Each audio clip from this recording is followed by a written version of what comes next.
Magdiwang tayo sa ating debosyon, purihin ng Panginoon.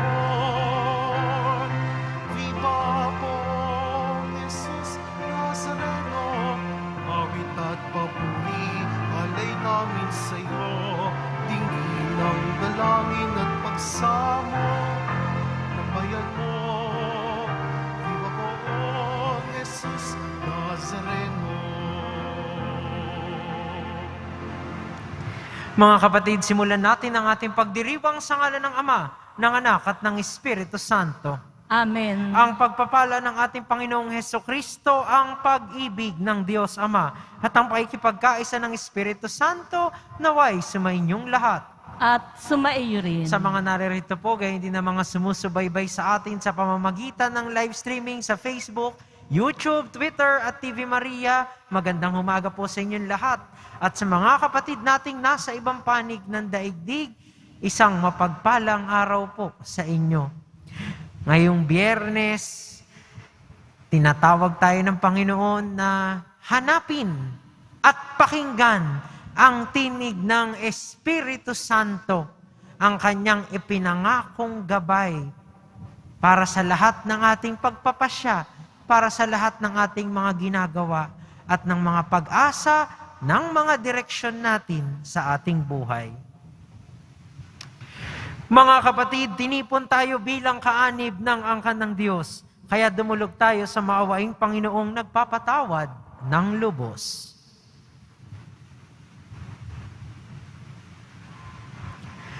Sinugong tagapagpagaling sa mga nagsisisi, Panginoon, kaawaan mo kami. Panginoon, kaawaan mo kami. Dumating na tagapag-anyayang mga makasalanan ay magsisi, Kristo, kaawaan mo kami. Kristo, kaawaan mo kami. Nakaluklok ka sa kanan ng Diyos Ama para ipamagitan kami, Panginoon, kaawaan mo kami. Panginoon, kaawaan mo kami. Kaawaan tayo ng makapangyarihang Diyos, patawarin tayo sa ating mga kasalanan at patnubayan tayo sa buhay na walang hanggan. Amen. Manalangin tayo. Ama naming makapangyarihan, pakundangan sa pagpapakumbaba ng anak mong masunurin, ibinangon mo sa pagkadapa ang sangkatauhang masuwayin. Ipagkaloob mo sa amin ang banal na kagalakan upang kaming sinagip mo sa kaalipinan ay magkamit ng iyong ligayang walang katapusan. Sa pamamagitan ni Hesukristo, kasama ng Espiritu Santo, magpasawalang hanggan. Amen. Magsiipo muna po ang lahat. Pagbasa mula sa aklat ni Propeta Oseas. Ito ang sinasabi ng Panginoon. Israel, manumbalik ka na sa Panginoon na iyong Diyos. Ang pagbagsak mo ay bunga ng iyong kasamaan. Dalhin ninyo ang iyong kahilingan. Lumapit kayo sa Panginoon at sabihin ninyo, patawarin mo na kami iyong kabagan at tanggapin. Maghahandog kami sa iyo ng pagpupuri. Hindi na kami sasakay ng kabayo. Hindi na namin tatawagin Diyos ang larawang ginawa lamang ng aming mga kamay. Siya lamang nakasusumpong ng awa ang mga ulila. Sabi ng Panginoon, patatawarin ko na ang aking bayan. Mamahalin ko sila ng walang katapusan, sapagkat mapapawi na ang aking galit. Ako'y matutulad sa hamog na magpapasariwa sa Israel, at mamumulaklak siyang gaya ng liryo, maguugat ng tulad ng matibay na punong kahoy, dadaming kanyang mga sanga, gaganda siyang tulad ng puno ng olibo, at hahalimuyak gaya ng Libano. Magbabalik sila at tatahan sa ilalim ng aking kalinga. Sila'y yayabong na gaya ng isang halamanan, mamumulaklak na parang punong ubas, at ang bango'y katulad ng alak mula sa Libano. Ephraim, lumayo ka na sa mga Diyos-Diyosan. Ako lamang ang tumutugon at nagbabantay sa iyo. Ako'y katulad ng sipres na laging luntian at mula sa akin ang iyong bunga. Ang mga bagay na ito ay dapat unawain ng matalino at dapat mabatid ng marunong. Matuwid ang mga daan ng Panginoon at doon tumatahak ang mabubuti, ngunit madarap pa ang mga ngahas na sumuway. Ang salita ng Diyos. Salamat sa Diyos. Pupurihin ko kailanman ang dakila mong pangalan. Pupurihin ko kailanman ang dakila mong pangalan. Ako'y kaawaan o mahal kong Diyos, sangayon sa iyong kagandahang loob. Mga kasalanan ko iyong pawiin, ayon din sa iyong pag-ibig sa akin. Linisin mo sana ang aking karumahan at bitawad mo yaring kasalanan. Pupurihin ko kailanman ang dakila mong pangalan. Nais mo sa akin isang pusong tapat, puspusin mo ako ng dunong mong wagas. Ako ay linisin, sala ko'y hugasan, at ako'y puputi ng walang kapantay. Pupurihin ko kailanman ang dakila mong pangalan. Isang pusong tapat sa aking likhain. Bigyan mo, O Diyos, ng bagong damdamin. Sa iyong harapay, huwag akong alisin. Ang Espiritu mo ang papaghariin. Pupurihin ko kailanman ang dakila mong pangalan. Ang galak na dulot ng iyong pagdiligtas, ibalik at ako ay gawin mong tapat. Turuan mo akong mapagsalita at pupuyin ka sa gitna ng madla. Pupurihin ko kailanman ang dakila mong pangalan. Magsitayo na po ang lahat.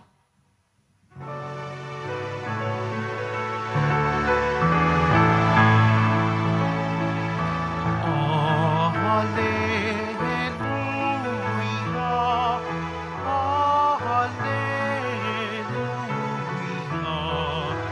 Oh, hallelujah. Oh, hallelujah.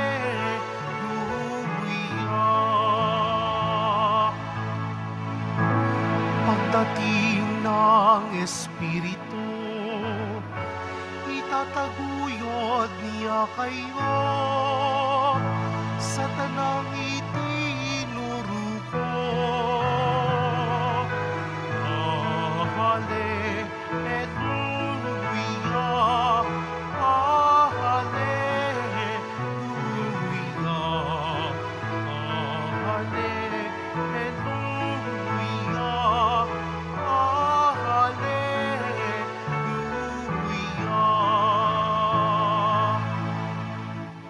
Sumainyo ang Panginoon. At sumaiyo rin. Ang mabuting balita ng Panginoon ayon kay San Mateo. Papuri sa iyo, Panginoon. Noong panahong iyon, sinabi ni Jesus sa kanyang mga apostol, "Ngayon, sinusugo ko kayo na parang mga tupa sa gitna ng mga asong gubat. Maging matalino kayo, gaya ng mga ahas, at matapat, gaya ng mga kalapati. Mag-ingat kayo, sapagkat may mga taong magkakanulo sa inyo sa mga hukuman, at hahagupitin nila kayo sa mga sinagoga. Dahil sa akin, ihaharap kayo sa mga gobernador at mga hari, at magpapatotoo kayo sa harapan nila at ng mga hentil. Kapag nililitis na kayo, huwag kayong mabalisa tungkol sa sasabihin ninyo o kung paano ninyo sasabihin. Pagdating ng oras, ito'y ipagkakaloob sa inyo, sapagkat hindi kayo ang magsasalita, kundi ang Espiritu ng inyong Ama ang magsasalita sa pamamagitan ninyo. Ipagkakanulo ng kapatid ang kanyang kapatid upang ipapatay. Gayon din ang gagawin ng ama sa kanyang anak. Lalabanan ng mga anak ang kanilang mga magulang at ipapapatay. Kapupuotan kayo ng lahat dahil sa akin. Ngunit ang manatiling tapat hanggang wakas ang siyang magliligtas. Kapag inuusig nila kayo sa isang bayan, tumakas kayo sa kasunod. Sinasabi ko sa inyo, hindi pa ninyo napupuntahan ang lahat ng bayan ng Israel, ay darating na ang anak ng tao. Mga kapatid, ang mabuting balita ng Panginoon. Pinupuri ka namin, Panginoong Heso Kristo. Magsiupo muna po ang lahat. Muli po sa mga naririto, gayon din na mga sumusubaybay sa atin, isang magandang umaga po sa inyong lahat. At sa mga nasa ibang panig ng daigdig, isang mapagpalang araw po sa inyo. Pinakikinggan ba natin ang Espiritu Santo bilang tinig ng Diyos sa ating buhay? Sa atin pong mabuting balita ngayon, patuloy po nating natutunghayan na binibigyan ng ating pong Jesus Nazareno ng mga dapat gawin ang kanyang mga tagasunod na ipinangalat niya. Sinabihan niyang maglakbay sa iba't ibang bayan upang ipahayag ang mabuting balita. No? At makikita natin, no, sinabi na niya yung kung anong mangyayari. Hindi magiging madali ang kanilang kailangang gawin. Dahil kung may tatanggap, kung may makikinig sa kanila, gayon ding may mga tututol sa kanila na minsan ang kapalit ay buhay.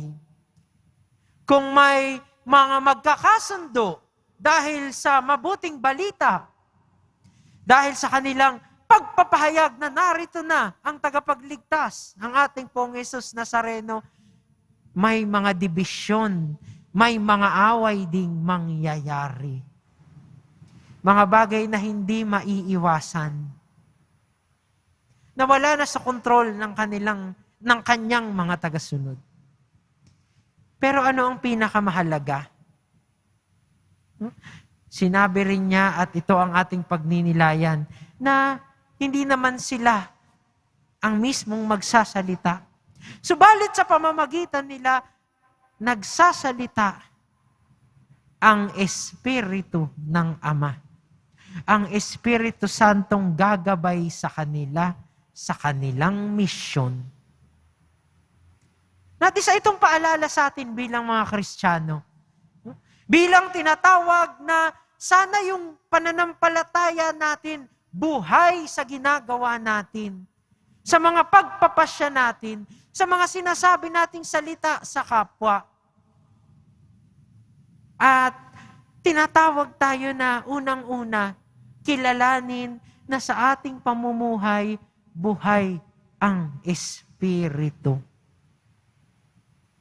At sa taong nakikinig, nagsasalita sa pamamagitan ng Espiritu Santo, wala siyang dapat ikatakot dahil siya ay ginagabayan ng ating Poong Jesus Nazareno. Pero ang tanong, tayo ba nakikinig mismo sa Espiritu Santo? Marami po sa atin, mga kapatid, ay namumuhay ng pang-araw-araw na parang walang kamalayan kung paano sila ginagabayan ng Diyos. No, aminin po natin, marami sa atin, syempre yung nasa unang isip, lalong-lalo na yung may mga binubuhay na pamilya, kung paano ang kikitain sa araw na ito, ano yung mga dapat unahin sa bahay, ano yung mga dapat iligpit, ano yung mga dapat na asikasuhin, yung mga nag-aaral, sabak agad sa kung ano yung dapat tapusin. Pero natanong ba natin unang-una, bakit ba natin ginagawa ang lahat ng ito? Mahalaga pa ba na kapag gumigising tayo sa umaga, malinaw sa atin ano yung mga bagay na importante at mahalaga sa atin?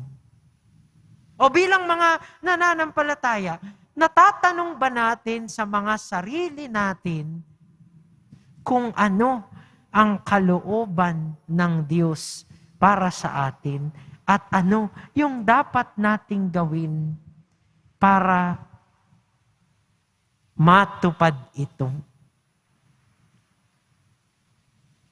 Napagnilayan ba natin ito? Nabibigyan ba natin ng panahon para pagdasalan ang mga ito? Ang Espiritu Santo nangungusap sa atin sa panalangin.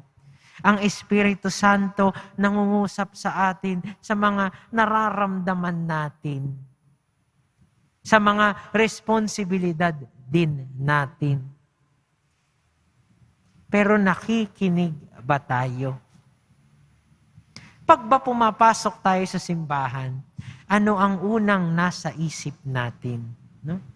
Siyempre marami sa atin nagdedebosyon dahil siguro unang nasa isip ay yung mga kailangang ipagdasal.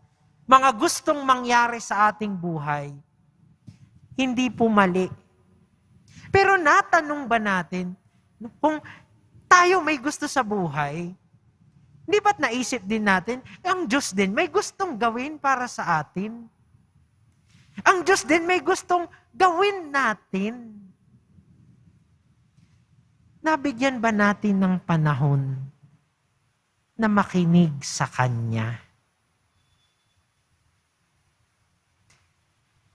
Sana po magkaroon tayo ng ilang mga sandali sa ating buhay. No? Lahat naman tayo busy eh. Pero siguro naman, hindi naman mawawala sa atin yung ilang sandali ng pagdarasal. Yung minsang pagtatanong, ano bang ginagawa ko sa buhay? O ano bang gusto ng Panginoon para sa akin ngayong araw na ito? At siguro yun po ang magandang simula para mapakinggan yung tinig ng Espiritu Santo sa ating buhay.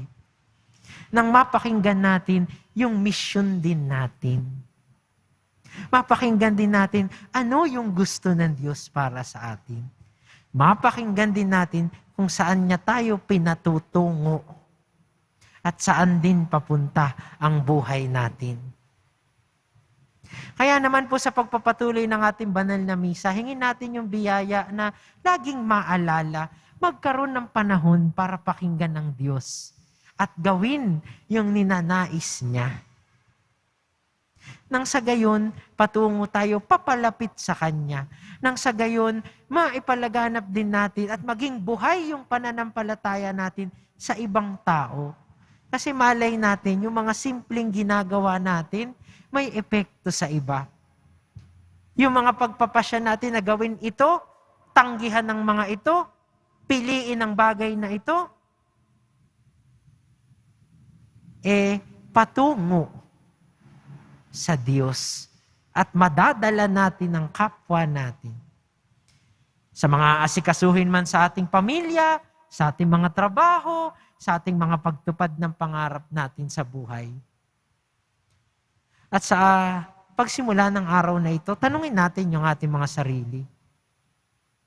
Napakinggan ko na ba ang Diyos? At malinaw na ba sa akin ngayon kung ano yung mga bagay na dapat kong gawin sa araw na ito?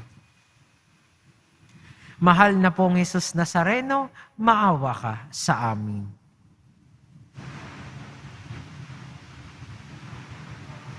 Magsitayo na po ang lahat.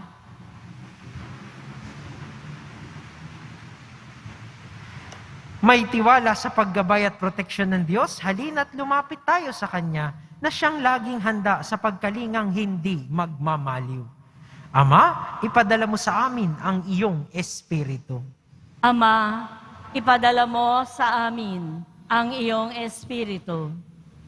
Ang mga pinuno ng simbahan, Naway maging matatag at walang takot na ipahayag ang mensahe ng Diyos sa gitna ng mga pagbatikos. Manalangin tayo. Ama, ipadala mo sa amin ang iyong Espiritu. Ang mga bansa at ang sangkatauhan naway mapalaya sa makasalanang sistema ng operasyon at terorismo. Manalangin tayo. Ama, ipadala mo sa amin ang iyong Espiritu. Yaong mga nakararanas ng pagsubok sa kanilang buhay may asawa, naway makatanggap ng biyaya na magsumikap na mapanatili ang kanilang mga pangako. Manalangin tayo. Ama, ipadala mo sa amin ang iyong Espiritu. Yaong mga pinahihirapan ng takot at ligalig, naway makatagpo ng kaligtasan sa ating komunidad. Manalangin tayo. Ama, ipadala mo sa amin ang iyong Espiritu. Yaong mga namayapa, naway umani ng pabuya sa kanilang mabuting mga gawain sa walang hanggang kaharian ng Diyos. Manalangin tayo. Ama, ipadala mo sa amin ang iyong Espiritu. Sa katahimikan ng ating puso't diwa, alay natin sa Panginoon ang ating mga panalangin, gayon din ang mga panalangin ng mga taong mahalaga sa atin. Sama po natin sa ating mga dasal, ang mga frontliners at health workers na patuloy na tumutupad sa kalooban ng Diyos sa pamamagitan ng paglilingkod sa kapwa, lalong-lalo na ngayong pandemya.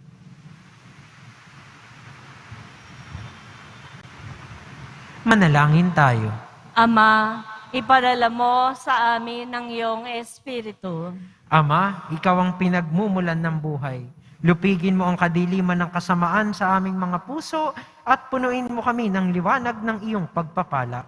Hinihiling namin ito sa pamamagitan ni Kristong aming Panginoon. Amen. Magsiupo muna po ang lahat.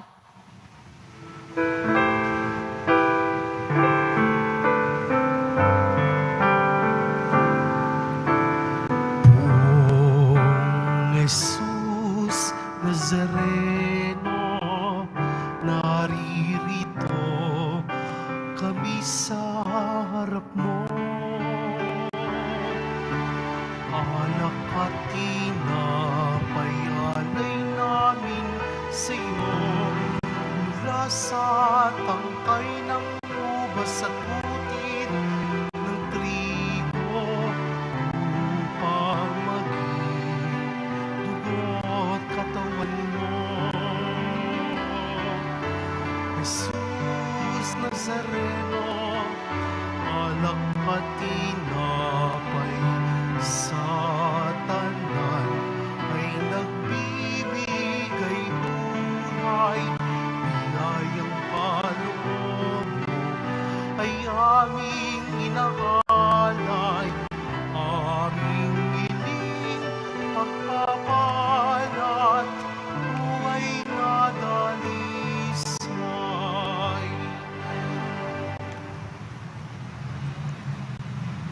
Magsitayo na po ang lahat.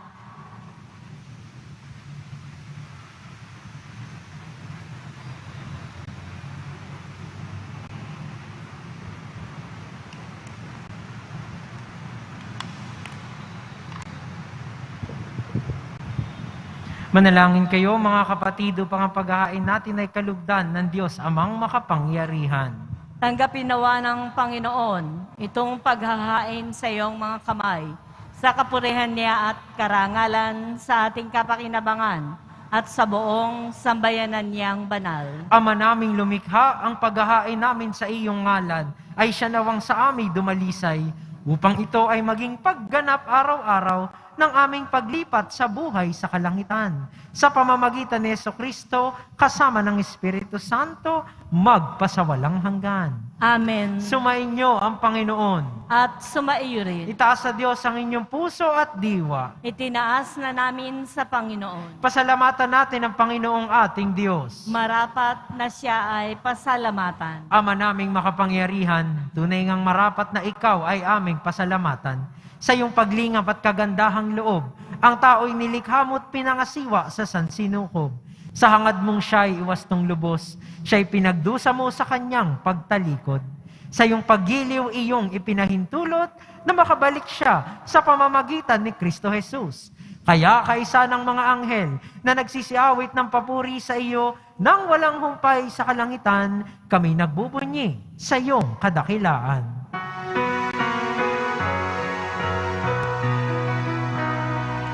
Santo, Santo, Santo, Panginoong Diyos, ang mga mukho napupuno ang langit at lupa ng kadakilaan mo. Hosana sa kaitaasan, pinagpalang naparirito sa ngalan ng Panginoon. Hosana sa kaitaasan.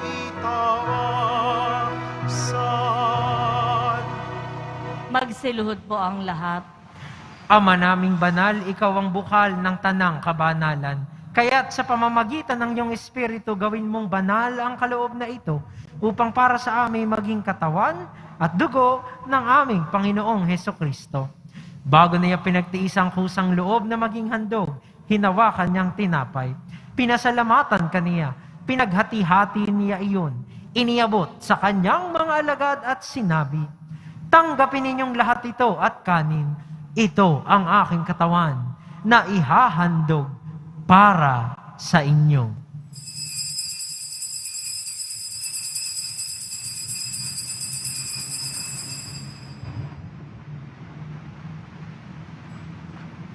Gayun din naman nang matapos ang hapunan, hinawakan niya ang kalis. Muli kaniyang pinasalamatan, iniabot niya ang kalis sa kanyang mga alagad at sinabi, "Tanggapin ninyong lahat ito at inumin.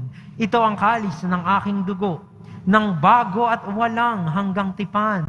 Ang aking dugo na ibubuhos para sa inyo at para sa lahat sa ikapagpapatawad ng mga kasalanan. Gawin ninyo ito sa pag-alala sa akin."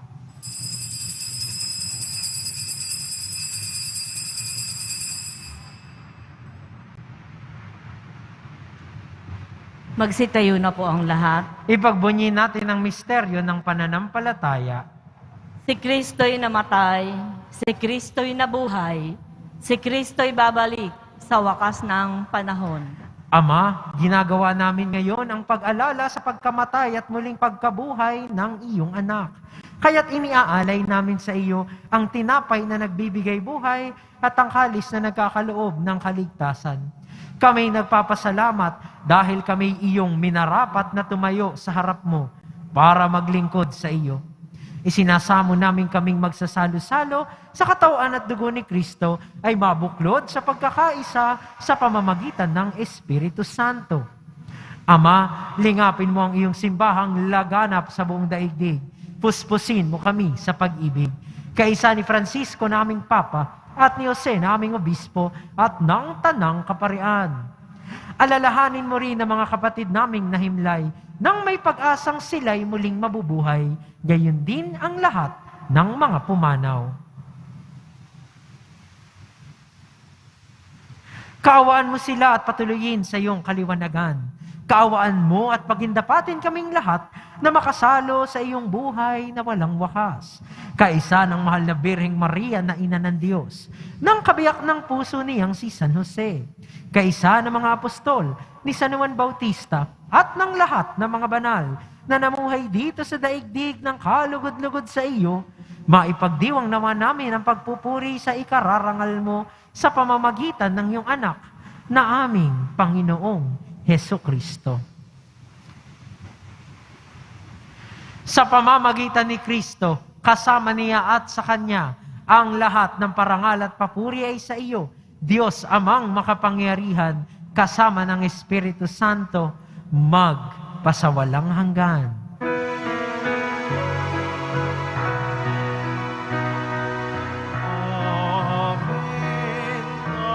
Amen.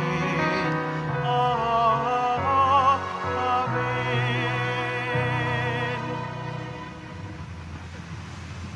Sa tagubili ng mga nakagagaling na utos sa turo ni Jesus na Panginoon natin at Diyos, ipahayag natin ng lakas loob. Ama namin, sumasalangit ka, sambahin ang ngalan mo, mapasa amin ang kaharian mo, sundin ang loob mo dito sa lupa para nang sa langit. Bigyan mo kami ngayon ng aming kakanin sa araw-araw, at patawarin mo kami sa aming mga sala, para nang pagpapatawad namin sa nakakasala sa amin. At huwag mo kaming ipahintulot sa tukso, at iadya mo kami sa lahat ng masama. Hinihiling namin kami iadya sa lahat ng masama, pagkalooban ng kapayapaan araw-araw, iligtas sa kasalanan, at ilayo sa lahat ng kapahamakan. Samantalang aming pinananabikan ang dakilang araw ng pagpapahayag ng tagapagligtas naming si Hesukristo. Sapagkat iyo ang kaharian, at ang kapangyarihan, at ang kapurihan, magpakailanman. Amen. Panginoong Hesukristo, sinabi mo sa iyong mga apostol, kapayapaan ang iniiwan ko sa inyo. Ang aking kapayapaan ang ibinibigay ko sa inyo. Tunghayan mo ang aming pananampalataya at huwag ang aming pagkakasala.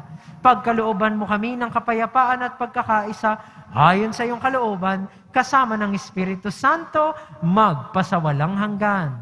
Amen. Ang kapayapaan ng Panginoon ay laging sumainyo. At sumaiyo rin. Magbigayan po tayo ng kapayapaan sa isa't isa.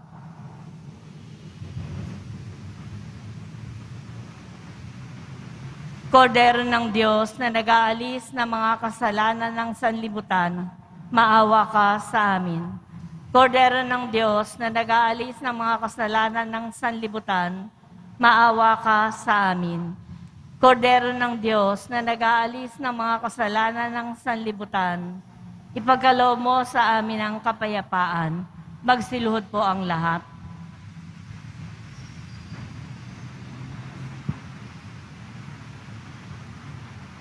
Mga kapatid, ito ang kordero ng Diyos. Ito ang nag-aalis ng kasalanan ng sanlibutan. Mapalad ang mga inaanyayahan sa kanyang piging. Panginoon, hindi ako karapat-dapat na magpatuloy sa iyo. Ngunit sa isang salita mo lamang ay gagaling na ako. Katawan ni Kristo. Amen.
Magsitayo na po tayo. Manalangin tayo. Ama naming mapagmahal, kaming iyong pinapakinabang ay loobin mong laging lumingon sa pinanggalingan. Nang tinanggap namin ngayon para pagsaluhan sa pamamagitan ni Hesukristo kasama ng Espiritu Santo, magpasawalang hanggan. Amen. Sumainyo ang Panginoon. At sumaiyo rin. Magsiyuko para sa pagbabasbas. Mahal na pong Jesus Nazareno, inihayag mo sa pamamagitan ng krus ang walang maliw na pag-ibig ng Diyos sa sangkatauhan. Pakinggan mo ang kahilingan ng iyong angkan na nagsusumamo sa iyo. Makamtanawa nila ang iyong katugunan at tanggapin ang kasagutan na may utang na loob na tinatanaw. Basbasan din po ninyo ang mga daladala nilang mga imahen at dasalan. Sa pamamagitan ng bendisyong ito, naway maalaala nila ang mga pangako nila noon sa binyag, na ikaw ang kanilang iibigin at paglilingkuran bilang Panginoon magpasawalang hanggan. Amen. At pagpalain nawa tayo ng ating makapangyarihan at mapagmahal na Diyos, Ama, Anak, at Espiritu Santo. Amen. Tapos na ang misa, humayo kayong dala ang pag-ibig at kapayapaan ng ating pong Jesus Nazareno. Salamat sa Diyos. Magandang umaga po sa inyong lahat. Magandang umaga din.